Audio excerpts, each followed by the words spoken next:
Welcome! I'm Johnny Olive and this is Harperland Exposed. Tonight we're going to talk about the Trans-Pacific Partnership, or TPP. This is an international free trade deal between these 12 Pacific Rim countries. Talks have been underway for years, yet no one has been allowed to see even a draft of the deal. Be warned, this deal is so good and holy that if you even glance at it, your face will melt off. The TPP is the Ark of the Covenant, people. Don't look directly at it. Don't look, close your eyes. And it is not being hidden just from us mortals. Our elected MPs are not being allowed to view the deal either. It's being kept secret from the people who are supposed to vote on it. But don't worry, Stephen Harper has assured us that TPP is in Canada's best interest. It's the political equivalent of an arranged marriage. But don't worry, Susan, Michael is a nice guy. You'll get used to the hockey mask and chainsaw.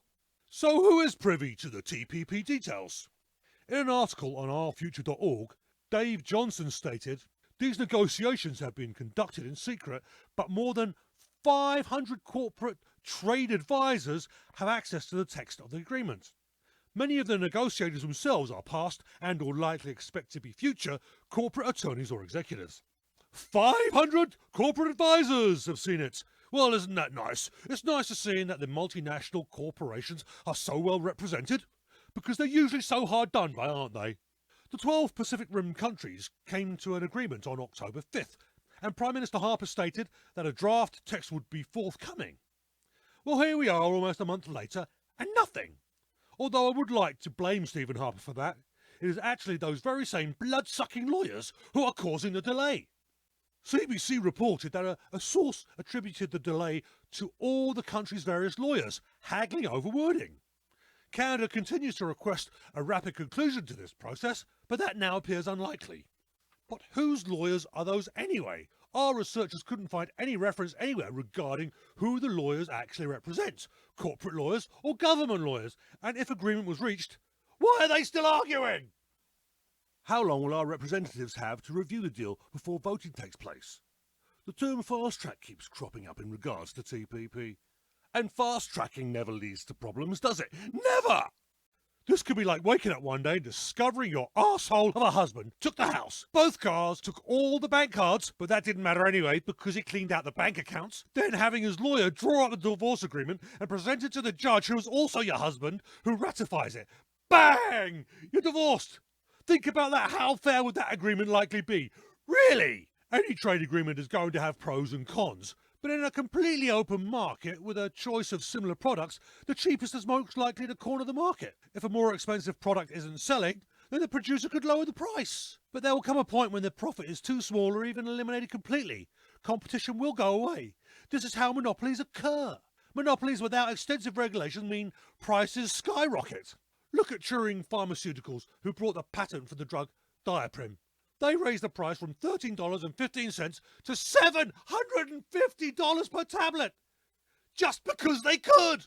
Now, if you owned a company and wanted to keep costs down, where would you set up shop? I know where I'd set up shop. How about the country with the lowest labour cost? Here is a list of minimum wage from 10 of the countries in the TPP. The other two don't even have a minimum wage. So in which country would you base your manufacturing plants to make the highest profit? The potential for international monopolies in the TPP is scary, but wait, it gets worse. The most concerning thing is how dispute resolution will be handled, a process called Investor-State Dispute Settlement, or ISDS. As innocuous as that name sounds, tribunals will not be headed by impartial judges. Instead, highly paid corporate lawyers will go back and forth between representing corporations one day and sitting in judgment the next. But what if a country disagrees with their decision? The Washington Post revealed that an ISDS arbitral panel's decision cannot be appealed to a court. It's the legal version of first answers only, please. You lost. Too bad. So sad. No backsies. Go away! So in a very real way, corporate lawyers will become judge, jury and executioner. But fear not. Everyone involved will of course be completely impartial. If you're a lawyer looking to maintain and attract high-paying corporate clients, how likely are you to rule against those corporations when it's your turn in the judge's seat? Ah, well, maybe impartial's the wrong word. Now what word could we use? Let me think. Oh, I've got it. Corrupt! I guess that's technically two words. Oh, unless we hyphenate it. corrupt. Yeah, that works. And all this will happen in secret. Well, it has to, because corporate secrets are more important than the interests of the countries in which they reside. And it gets even worse. If a country passes a law which negatively affects a corporation's bottom line, they can sue the country. In a draft of the TPP agreement leaked by WikiLeaks a few years ago, global corporations could sue governments to obtain compensation for them for loss of expected future profits due to government actions. Imagine tobacco companies suing the government for passing health laws on smoking.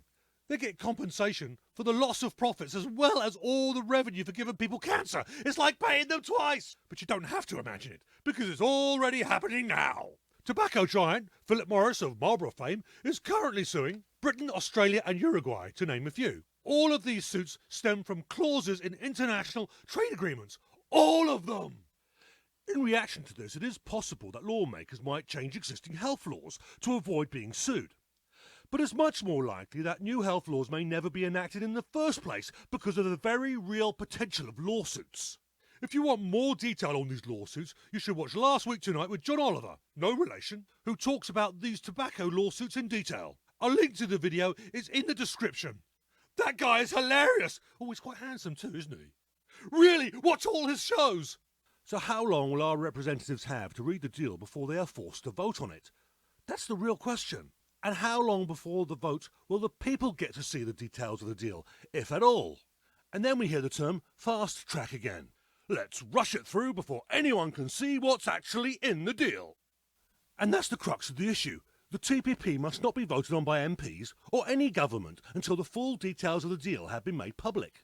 And only then, after economists and lawyers who are not in the pockets of corporations have examined it thoroughly and published their findings.